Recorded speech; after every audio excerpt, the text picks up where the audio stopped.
ಶಾಮನೂರು ಶಿವಶಂಕರಪ್ಪ ಅವರ ಆರೋಗ್ಯದಲ್ಲಿ ಏರುಪೇರಾಗಿದೆ. ಬೆಂಗಳೂರಿನ ಖಾಸಗಿ ಆಸ್ಪತ್ರೆಯಲ್ಲಿ 12 ದಿನಗಳಿಂದ ಅವರು ಚಿಕಿತ್ಸೆಯನ್ನು ಪಡ್ಕೊಳ್ತಿದ್ದಾರೆ. ನಿನ್ನೆ ಆರೋಗ್ಯ ವಿಚಾರಿಸಿದ್ದಾರೆ ಸಿಎಂ ಹಾಗೇನೆ ಡಿಸಿಎಂ. ಉಸಿರಾಟ ಸಮಸ್ಯೆಯಿಂದ ಬಳಲ್ತಾ ಇದ್ದಾರೆ ಶಾಮನೂರು ಶಿವಶಂಕರಪ್ಪ ಅವರು. ಈಗ ವಯೋಸಹಜ ಕಾಯಿಲೆಯಿಂದ ಅವರು ಬಳಲ್ತಾ ಇದ್ದಾರೆ.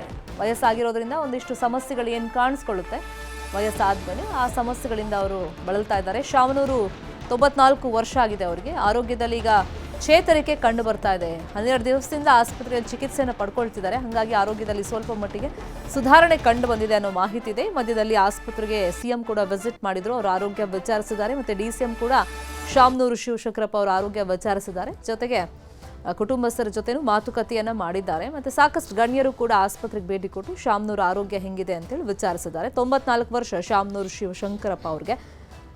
ವಯೋಸಹಜ ಸಮಸ್ಯೆಯಿಂದ ಬಳಲ್ತಾ ಇದ್ದಾರೆ. ಇದೇ ವಿಷಯವಾಗಿ ಇನ್ನಷ್ಟು ಡೀಟೇಲ್ ಆಗಿ ಇನ್ಫಾರ್ಮೇಶನ್ ಕೊಡ್ತಾ ಹೋಗೋದಕ್ಕೆ ಫೋನ್ ಸಂಪರ್ಕದಲ್ಲಿ ಕನೆಕ್ಟ್ ಆಗಿದ್ದಾರೆ ನಮ್ಮ ರಿಪೋರ್ಟರ್ ಶರಣೋಂಪಿ.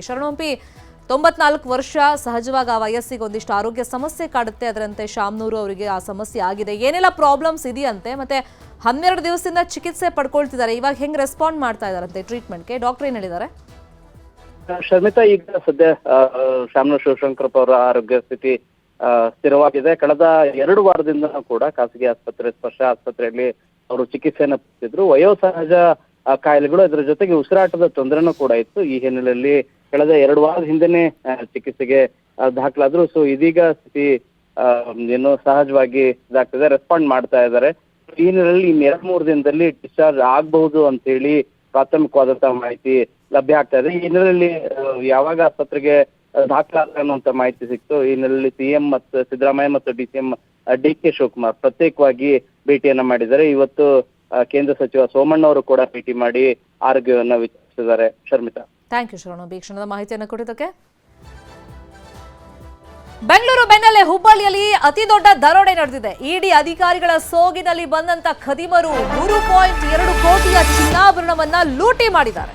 ಹುಬ್ಬಳ್ಳಿಯ ನೀಲಿಜನ್ ರಸ್ತೆಯಲ್ಲಿ ಕಳೆದ 20ನೇ ತಾರೀಕು ದರೋಡೆಯಾಗಿದೆ. ಬೆಂಗಳೂರಲ್ಲಿ ಪ್ಲಾನ್ ಮಾಡಿ ಹೊಂಚಾಕಿ ಖದೀಮರು ಸಾಲ ಮಾಡಿದ್ದನ್ನ ತೀರ್ಸೋಕೋಸ್ಕರ, ತಮ್ಮ ಮೋಜು ಮಸ್ತಿಗೋಸ್ಕರ 7 ಕೋಟಿ ದರೋಡೆ ಮಾಡಿ ಸಿಕ್ಬಿದ್ದಿದ್ದನ್ನ ನಾವು ನೋಡಿದ್ವಿ. ಹುಬ್ಬಳ್ಳಿಯಲ್ಲೂ ಅದೇ ಮಾದರಿಯಲ್ಲಿ ಅಂದ್ರೆ ಇಡಿ ಅಧಿಕಾರಿಗಳ ಸೋಗಿನಲ್ಲಿ 3.2 ಕೋಟಿಯ ಚಿನ್ನಾಭರಣವನ್ನ ಲೂಟಿ ಮಾಡಿದ್ದಾರೆ. ಕೇರಳದ ಚಿನ್ನದ ವ್ಯಾಪಾರಿಯನ್ನ ಕಿಡ್ನಾಪ್ ಮಾಡಿ ದರೋಡೆ ಮಾಡಿದ್ದಾರೆ. ಇಡಿ ಅಧಿಕಾರಿಗಳು ಅಂತ ಹೇಳಿ ಹೆದರಿಸಿ ಚಿನ್ನಾಭರಣವನ್ನ ಲೂಟಿ ಮಾಡಿದ್ದಾರೆ. ವಿಚಾರಣೆ ನೆಪದಲ್ಲಿ 2.942 ಕೆಜಿ ಚಿನ್ನಾಭರಣವನ್ನ ದರೋಡೆ ಮಾಡಿದ್ದಾರೆ. ಕೇರಳದ ವ್ಯಾಪಾರಿ ಸುದೀನ್ ಎಮ್ಆರ್ ಅವರಿಗೆ ಬೆದರಿಕೆ ಹಾಕಿದ್ದಾರೆ. ಚಿನ್ನದ ಅಂಗಡಿಗಳಿಗೆ ಆಭರಣವನ್ನ ಸುದೀನ್ ಪೂರೈಸ್ತಾ ಇದ್ರು, ಸಪ್ಲೈ ಮಾಡ್ತಿದ್ರು. ಚೈನ್, ಉಂಗುರ, ಕಿವಿಯೋಲೆ, ನೆಕ್ಲೆಸ್ ಅನ್ನ ಅವರು ಪೂರೈಕೆ ಮಾಡ್ತಾ ಇದ್ರು. ಕಳೆದ 20ನೇ ತಾರೀಕು ಹುಬ್ಬಳ್ಳಿಗೆ ಬಂದಿದ್ರು ಸುದೀನ್ ಮತ್ತೆ ವಿವೇಕ್.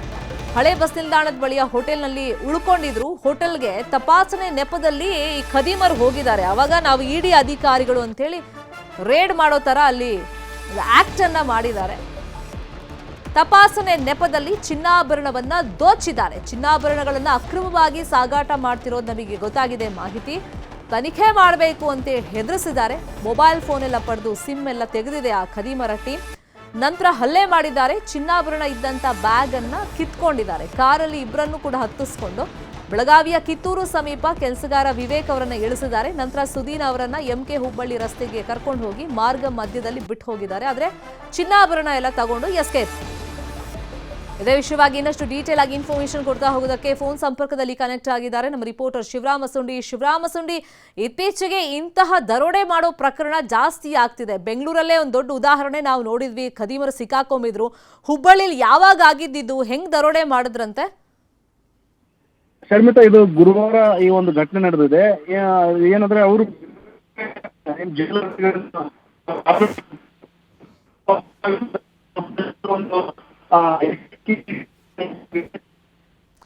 ಶಿವರಾಮ್, ನಿಮ್ಮ ವಾಯ್ಸ್ ಕರೆಕ್ಟಾಗಿ ರೀಚ್ ಆಗ್ತಿಲ್ಲ. ಸ್ಪಷ್ಟವಾಗಿ ಮತ್ತೆ ಕಾಂಟ್ಯಾಕ್ಟ್ ಮಾಡ್ತೀವಿ ನಿಮ್ಮನ್ನ. ಕಳೆದ 20ನೇ ತಾರೀಕು ಹುಬ್ಬಳ್ಳಿಗೆ ಸುದೀನ್ ಮತ್ತೆ ವಿವೇಕ್ ಬಂದಿದ್ದಾರೆ. ಇವರು ಬೇರೆ ಬೇರೆ ಅಂಗಡಿಗಳಿಗೆ ಚಿನ್ನಾಭರಣವನ್ನ ಸಪ್ಲೈ ಮಾಡ್ತಿದ್ರು.